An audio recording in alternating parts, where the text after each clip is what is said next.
مولانا فضل الرحمان صاحب جو ہیں انہوں نے ایک تقریر کی تھی، اب اس کے بعد مزید چیزیں سامنے آنا شروع ہو گئی ہیں۔ اس تقریر کو اگر اگنور کر دیا جاتا اور اس کا جواب ایک پریس ریلیز کی صورت میں دے دیا جاتا کہ جناب یہ حقائق ہیں، D D I S P are آتے اور آ کے بتا دیتے، جس سے وہ پاکستان تحریک انصاف کے خلاف آ کے تقریر کرتے ہیں، پریس کانفرنس کرتے ہیں، عمران خان کے خلاف بولتے تھے، ویسے ہی وہ آ جاتے اور آ کے بتا دیتے کہ مولانا نے یہ غلط بات کی ہے، یہ بات درست نہیں ہے، لیکن انہوں نے یہ بات نہیں کی۔ اب اس کے بعد جب انہوں نے ریئیکٹ کیا اور اپنے غیر سرکاری ترجمانوں کو میدان میں لے کے آئے تو ظاہر مولانا مولانا ہیں اور وہ کہتے ہیں کہ ان کی ایسی کی تیسی، لہذا انہوں نے ساری چیزیں ریپروڈیوس شروع کر دی ہیں۔ وہ جو قومی اسمبلی میں، سینٹ میں جو خطاب تھے اور ادروائز جو تقریریں تھیں وہ دکھانا شروع کر دیں، اور اب لڑائی جو ہے وہ مزید بڑھ گئی ہے، کیونکہ ہمارے فیلڈ مارشل جو ہیں وہ قرآن مجید کی آیات بہت سناتے تھے۔ ہم پہلے بھی کہتے تھے کہ یہ درست نہیں ہے، سیاق و سباق سے ہٹ کر معاملات کو نہیں کرنا چاہیے، اور پھر یہ کہ آپ نے سیاست کرنی ہے سیاست کریں، دنیا داری کے مطابق کرنی ہے دنیا داری کے مطابق کریں، یہ درمیان میں دین کو، مذہب کو اور ان کو نہ لے کے آئیں، اسلامی ٹچ نہ دیا کریں۔ اب ایک اور واقعہ ہوا ہے جی، کل ہمارے D G I S P R کی طرف سے کچھ سٹیٹمنٹس ریکارڈ کی گئیں عام پبلک سے، کیونکہ بات نہیں بن رہی۔ اس کی وجہ یہ ہے کہ 0 + 0 + 0 + 0 = 0۔ بلاول بھٹو آئیں، آپ کے مسلم لیگ نواز والے آئیں، آپ کے مولانا اشرفی آ جائیں، آپ کے رضا حراج آ جائیں، کچھ بھی آ جائیں، آپ سارے کا سارا کنبہ لے آئیں، لیکن عوام نہیں سنتے۔ عوام کو پتہ ہے، اس کی ریزن صرف ایک ہی ہے، اس کی ریزن ہے کہ یہ راستہ جنرل قمر جاوید باجوہ صاحب نے اور جنرل عاصم منیر صاحب نے یہ خود دیا ہے، اور خود پہلے فوج کی بہت عزت ہوتی تھی اور ملٹری لیڈرشپ کی بہت عزت ہوتی تھی، اور پاکستان کے عوام پوری دنیا میں پھیلے ہوئے، وہ سمجھتے تھے کہ جو سپہ سالار نے کہہ دیا، جو چیف آف آرمی سٹاف نے کہہ دیا، یہی حرف آخر ہے، یہی نیشنل سیکورٹی ہے۔ انہوں نے کہا کہ یہ غلط ہے، پوری قوم نے کہا بالکل آپ صحیح کہہ رہے ہیں، یہ غلط ہے۔ انہوں نے کہا کہ یہ صحیح ہے، پوری قوم نے آنکھیں بند کر کے کہا یہ صحیح ہے۔ مجھے تقریباً 5واں سال ہے یہ جلا وطنی کا، مجھے ایک بھی شخص نہیں ملا، بلکہ جو بھی ملتا ہے وہ کہتا ہے سب سے زیادہ بڑا دکھ ہمیں ہے وہ فوجی قیادت سے ہے، فوج سے ہے، کیونکہ ہم ان پہ اعتبار کرتے تھے، ہمیں ان پہ بھروسہ تھا، ہم ان کی گفتگو کو، ان کے الفاظ کو سلامتی سمجھتے تھے، یہ قومی سلامتی ہے، یہ پاکستان کی آواز ہے، لیکن انہوں نے ہمیں دھوکہ دیا اور انہوں نے ہمارے ساتھ وہ کیا جو ہم نے سوچا بھی نہیں تھا۔ اس لیے ہمیں سب سے زیادہ دکھ بھی ہے اور سب سے زیادہ دھوکہ جو ہے، جو فریب ہوا، وہ ہمارا ملٹری لیڈرشپ سے اعتماد اور اعتقاد اٹھ گیا ہے۔ وہ ابھی بھی فوجی جوان کے ساتھ ہیں، وہ ابھی بھی شہداء کے ساتھ ہیں، وہ ابھی بھی غازیوں کے ساتھ ہیں، وہ ابھی بھی اس فوج کے ساتھ ہیں جو سرحدوں پہ حفاظت کرتی ہے۔ وہ ان فوجیوں کے ساتھ نہیں ہیں، وہ ان جرنیلوں کے ساتھ نہیں ہیں، وہ ان کرنیلوں کے ساتھ نہیں ہیں جو سیاست میں ملوث ہیں اور پاکستان کے عوام پر فستائیت انہوں نے مسلط کی ہوئی ہے سیاسی ایجنڈے کے تحت۔ یہ ایک بنیادی فرق ہے۔ اس لیے آپ جب بھی، یہ نہیں ہو سکتا کہ آپ سیاستدان کو پکڑیں تو وہ پارلیمنٹ کی بالادستی کے پیچھے چھپ جائیں، اور اگر آپ کسی جرنیل کی پالیسیوں پہ تنقید کریں تو وہ شہداء کے پیچھے جا کے چھپنے کی کوشش کریں، آپ کسی جرنلسٹ کو پکڑیں تو وہ میڈیا کی آزادی کے پیچھے جا کے چھپ جائے، اور اگر آپ کسی جج کو پکڑیں تو وہ عدلیہ کی آزادی کے جا کے پیچھے چھپ جائے۔ یہ نہیں ہو سکتا۔ تو کل بھی اب مسلسل اس کو ایک نیا رنگ دینے کی کوشش کی گئی کہ مولانا نے یہ شہداء کی بے حرمتی کی ہے۔ شہداء کی بے حرمتی کوئی نہیں کرتا، شہداء کی بے حرمتی سب سے زیادہ آپ نے کی ہے۔ یہ جنرل باجوہ سے شروع ہوئی اور آپ نے کی ہے، موجودہ عسکری قیادت نے کی ہے۔ اس کی ریزن یہ ہے کہ جو فوج کو گالیاں دیتے تھے، ننگی گالیاں دیتے تھے، گریبان پکڑتے تھے اور ان کو رگیدتے تھے، اور ان کو آپ نے لا کے اقتدار دے دیا، اور وہ بھی فارم 47 کا اقتدار دے دیا، جس کی وجہ سے یہ نوبت آئی ہے۔ اس لیے آپ نے رونا ہے تو اپنے کیے پر روئیں، آپ نے پچھتانا ہے تو اپنے کیے پر پچھتائیں، اور جو کیا کرایا ہے اس پہ پانی پھیریں اور واپس آئیں اپنی اصل کی طرف۔ یہ ہو ہی نہیں سکتا، کیونکہ اب لوگوں کا شعور ہے وہ بہت زیادہ ہو چکا ہے، ایڈوانس ہو چکا ہے۔ اس لیے مریم صاحبہ نے صحیح کہا تھا کہ شعور پیٹ نہیں بھرتا، لیکن شعور جو ہے وہ 14 طبق روشن کر دیتا ہے انسان کے۔ پیٹ نہیں بھرتا، کیونکہ پیٹ کے بغیر جو ہے وہ ایک ٹائم کا اگر کھانا کھا لیں تو اس سے بھی گزارا ہو جاتا ہے، اور کوئی دال روٹی کھا کے گزارا کر لیتا ہے، کوئی روسٹ کھا لیتا ہے، کوئی نہاری کھا لیتا ہے، لیکن جو شعور ہے وہ انسان کو بہت زیادہ ساری دنیا اس کے سامنے روشن ہو جاتی ہے، غلط اور صحیح کی تمیز ہو جاتی ہے، حق سچ اور باطل کی تمیز ہو جاتی ہے۔ اس لیے تو جناب میں آپ سے یہ گزارش کروں گا اپنی اصلی کی عادت سے کہ جب تک آپ نے جو کیا کرایا ہے اس پہ پانی نہیں پھیریں گے، آپ واپس اصلاح کی طرف نہیں آئیں گے، تو یہ کام ہونے والا نہیں ہے۔ D G I S P R صاحب نے کل ایک میڈیا کو ریلیز کیا، کو 5-7 لوگوں سے پبلک سے گفتگو کر رہی ہے کہ جی مولانا نے بہت غلط کیا، کہ مولانا نے یہ نہیں کہنا چاہیے تھا، مولانا نے یہ نہیں کہنا چاہیے تھا مولانا کو۔ تو اب آتے ہیں آج پھر مولانا جواب دے رہے ہیں، ان کے اب جو ان کی دوسرے اور تیسرے درجے کی قیادت ہے وہ جواب دے رہی ہے اور اس کو پذیرائی مل رہی ہے۔ آپ ذرا سوچیں کہ یہاں تک معاملہ پہنچ چکا ہے کہ ان کو پذیرائی مل رہی ہے مولانا کو، جن کو جو الیکشن ہار چکے ہیں، 2024 کا الیکشن ہار چکے ہیں، اس کے باوجود اس بات پہ آ کے جب کوئی بھی لیڈر آ کے آپ کو چیلنج کرتا ہے، آپ کی خامیاں نکالتا ہے اور آپ کو ریزسٹ کرتا ہے، تو لوگ اس کی بات سنتے ہیں۔ یہ ہے اصل معاملہ۔ اس کو ذرا تھوڑا سا دماغ سے سوچیں، لیکن اس کے لیے ضروری ہے کہ آپ اپنے ڈرائنگ روم سے باہر نکلیں، آپ اپنے بند کمرے سے باہر نکلیں، آپ اپنے وہ ٹی بریک سے باہر نکلیں، وہ چھوٹے چھوٹے جو سموسے اور چھوٹی چھوٹی پیسٹریاں اور چھوٹی چھوٹی کافیاں اور جو آپ کھاتے ہیں ان سے ذرا باہر نکل کے عوام میں آ کے سوچیں۔ آپ ذرا مال روڈ پہ نکلیں، مری روڈ کے مال روڈ پہ نکل جائیں، لاہور کے مال روڈ پہ، انارکلی پہ چلے جائیں، راجہ بازار میں چلے جائیں، آپ کو بہت اچھی طرح پتہ چل جائے گا کہ دنیا کیا سوچ رہی ہے۔ تو اس لیے آپ بھیس بدل کر چلے جائیں، آپ کسی بھی اسٹوڈنٹ کو فون کر لیں، چھوڑیں باقی باتوں کو، صرف فون کر لیں، یونیورسٹی میں جا کے لیکچر دینے کی ضرورت نہیں ہے، فون کر کے پوچھ لیں۔ یہ جو آپ نے میڈیا سیل بنائے ہوئے ہیں، 50-60 میڈیا سیل بنائے ہوئے ہیں، جن کا کام ہی صرف یہ ہے کہ پروپیگنڈا کرنا، اور ان کو آپ زبان دے رہے ہیں، آپ ان کو شیلٹر دے رہے ہیں، اور جب یہی پلٹ کے آپ پہ وار کریں گے تو آپ کے ہوش ٹھکانے آ جائیں گے۔ مولانا صاحب نے ایک بات کی اور اس کے بعد پبلک سے اب شارٹس لیے جا رہے ہیں اور ریکارڈ کر کے وہ ٹی وی چینلز کو دیے جا رہے ہیں، جناب یہ چلائیں۔ تو اس سے کیا فرق پڑے گا؟ اس سے کوئی فرق نہیں پڑے گا۔ اور وہ ٹی وی چینلز جو کہ جن کا سارا کنٹینٹ ہی آپ کے کنٹرول میں ہے، ان ٹی وی چینلز کی جن کی ویورشپ جو تھی وہ لاکھوں کروڑوں میں تھی، وہ اب آ گئی ہے سینکڑوں میں۔ سینکڑوں کے علاوہ کوئی ہے نہیں، آپ ذرا جائیں، جا کے دیکھ لیں ان کی ویورشپ کتنی ہوتی۔ ابھی بھی میں آپ کو لائیو دکھاؤں تو آپ کو پتہ چل جائے گا، چند 100 سے زیادہ ویورشپ نہیں ہوتی۔ وہ ویورشپ جو کہ ہزاروں اور لاکھوں اور کروڑوں میں ہوتی تھی۔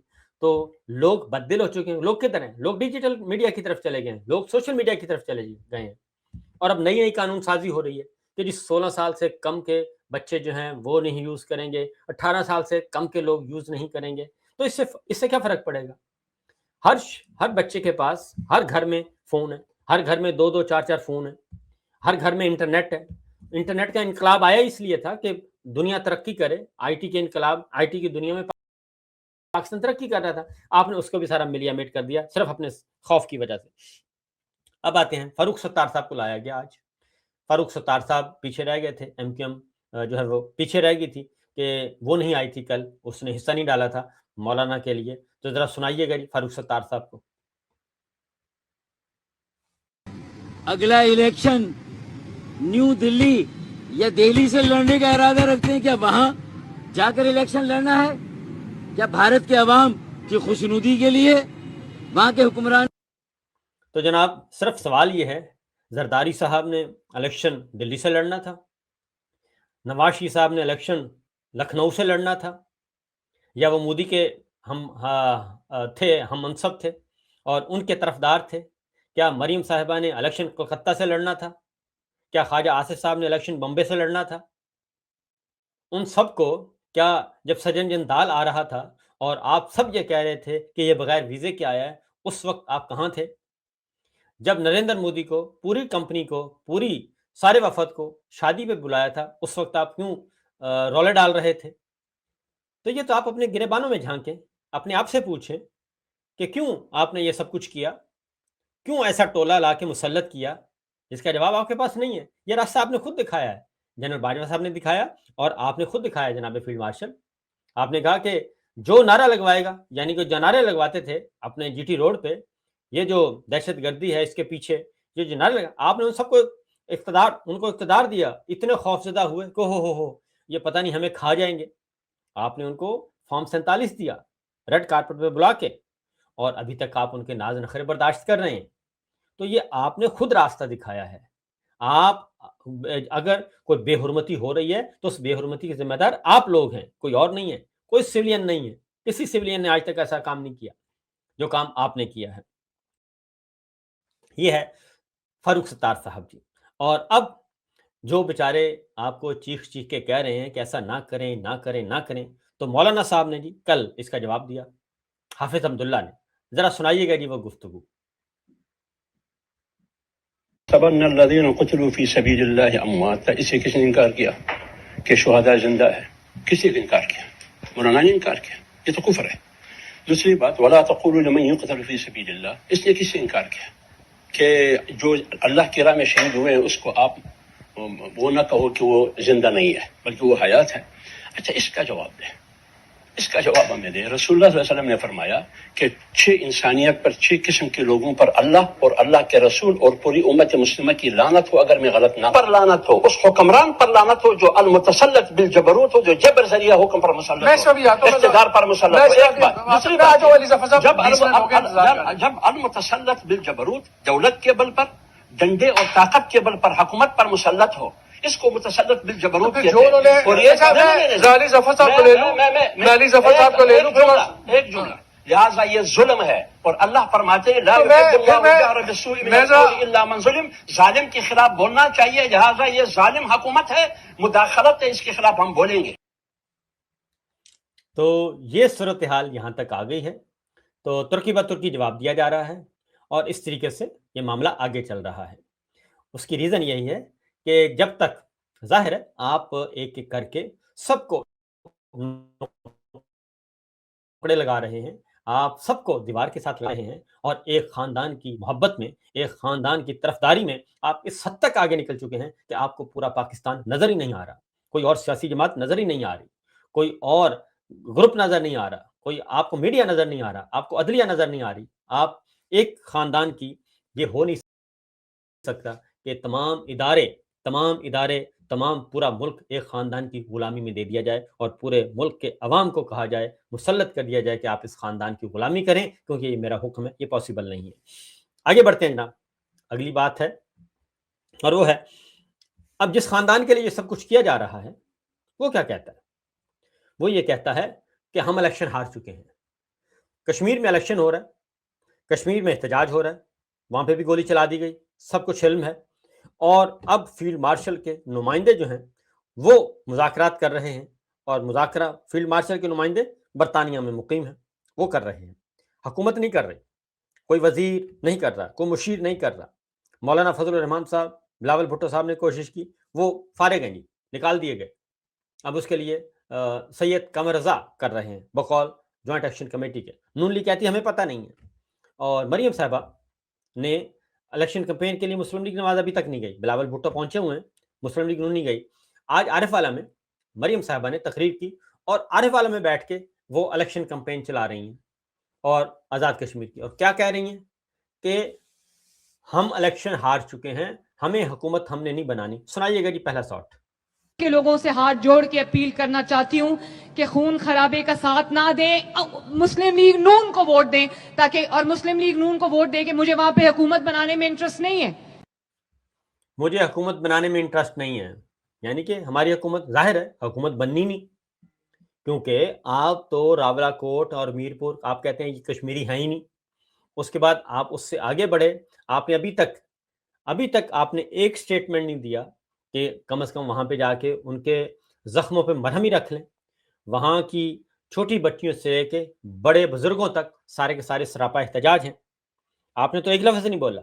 اس لیے آپ کو معلوم ہے کہ آپ نے الیکشن یہ ہار جانا ہے، اس لیے وہ کہتے ہیں جی ہمیں حکومت بنانے کا کوئی نہیں ہے، کیونکہ حکومت ملنی نہیں ہے، عوام کا فیصلہ آ چکا ہے۔ اور ادروائز بھی فارم 47 پھر آگے کہتے ہیں کہ ہمیں حکومت نہیں بنانی، لیکن ہم پنجاب جیسا معاملہ چاہتے ہیں، یعنی کہ فارم 47 مل جائے تو کوئی حرج نہیں ہے۔ ذرا سنائیے گا جی۔ نون کو ووٹ دیں، تاکہ اور مسلم لیگ نون کو ووٹ دے کہ مجھے وہاں پہ حکومت بنانے میں انٹرسٹ نہیں ہے۔ میں یہ چاہتی ہوں کہ جو کام پنجاب میں ہو رہے وہی کام آزاد جموں کشمیر میں بھی ہوں، تاکہ ان کو محرومی کا احساس نہ ہو۔ ایسی جماعتوں کو ووٹ نہ دیں جن کو کام کرنا نہیں آتا, جن کو پرواہ نہیں ہے, جو کرمنل نیگلیجنس برتتے اپنے عوام کے ساتھ. اچھا, اب میں آپ کو بتاؤں جی کہ کہتے ہیں جو پنجاب میں ہے جیسا ایسا ٹھیک ہے, یعنی کہ فارم 47 مل جائے کوئی حرج نہیں ہے, ہمیں گھر بیٹھے اقتدار مل جائے کوئی حرج نہیں ہے, وہ بہت صحیح ہے, ووٹ سے تو ہمیں ملنا نہیں. اگلی بات انہوں نے جو کی وہ بڑی مزے کی ہے, اور کہتے ہیں کہ وہاں پہ دنگا فساد اور کرمنل لوگ بیٹھے ہیں, ان کو آپ نے ووٹ نہیں دینا. حکومت کس کی ہے وہاں پہ؟ پیپلز پارٹی کی اور مسلم لیگ نواز کی, کیونکہ رجیم چینج آپریشن جب ہوا 9 اور 10 اپریل کی درمیانی شب 2022 میں ڈونلڈ کے حکم پہ جب انہوں نے آپریشن کیا, رجیم چینج آپریشن کیا اور حکومتوں کا تختہ الٹنا شروع کیا, تو یہ تختہ الٹتے الٹتے کشمیر پہنچ گئے. کشمیر میں قیوم نیازی صاحب تھے پی ٹی آئی کے, ان کو ہٹایا اور ان کی جگہ پہ پی ٹی آئی کے اندر لوٹے بنائے, اور ان میں سے ایک لوٹے کو انہوں نے پرائم منسٹر بنا دیا. پھر اس لوٹے کے ساتھ بھی معاملات نہیں چل سکے, اس لوٹے کو بھی فارغ کیا. پھر اگلا لوٹا آ گیا, وہ کہاں سے آئے؟ وہ مسلم لیگ نواز کے آئے, مسلم لیگ نواز کا وزیر اعظم بن گیا. پھر اس میں بھی بات نہیں بڑھی, پھر پیپلز پارٹی کا وزیر اعظم بن گیا.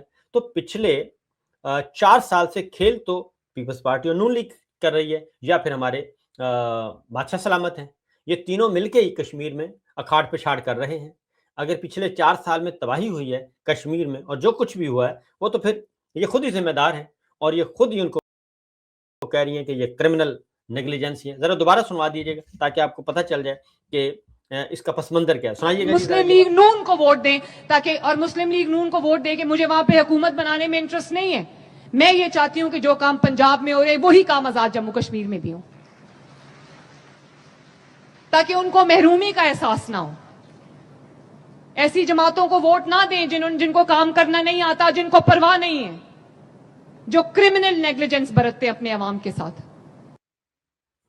یہ ہے صورتحال.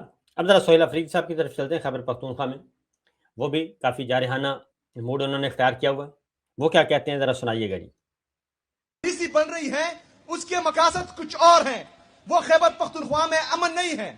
تو آپ کی ہر اس پالیسی سے میں باغی ہوں جس سے میرے صوبے کو نقصان ہو, جس سے میرے عوام کو نقصان ہو.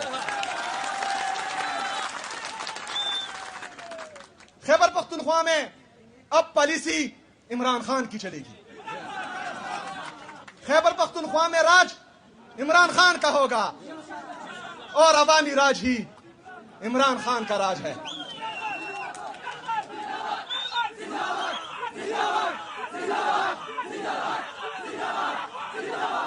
ہم یہاں پر امن چاہتے ہیں, کیونکہ امن سے ہی ترقی آتی ہے, امن سے ہی خوشحالی آتی ہے.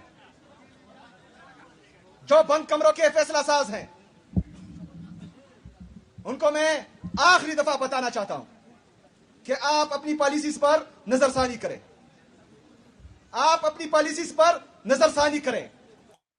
تو یہ وہ بتا رہے ہیں سہیل افریدی, اور اس طریقے سے وہ کہتے ہیں جی نظر ثانی کریں, اور اب یہ نہیں چلے گا, اور یہ سلسلہ اس طرح نہیں چلے گا, اور اب عمران خان کی پالیسیاں چلیں گی. اس کی وجہ ہے 5 اگست آ رہا ہے, اور 5 اگست کی تیاریاں ہو رہی ہیں, اور پھر ان کو بھی ٹائٹ کرنے کی وہ کہتے ہیں جی ایک آپریشن لانچ کیا جا رہا ہے. وہ انشاءاللہ اب وقت نہیں ہے, اگلے ولاگ میں بتاؤں گا. ذرا سنائیے گا جی اگلی گفتگو ان کی. چاہتے ہیں کہ یہاں امن ہو, اور ان کا اختیار بھی یہ ہے کہ وہ امن کے لیے کوششیں کریں, امن کے لیے بندوق اٹھائیں. تو ان لوگوں سے مجھے بغاوت کی بو آ رہی ہے. آپ کی پالیسیز کی وجہ سے وہ بددل ہو رہے ہیں, آپ کی پالیسیز کی وجہ سے وہ کچھ اور سوچ رہے ہیں, اور ایسا خیبر پختونخوا میں ہم ہونے نہیں دیں گے.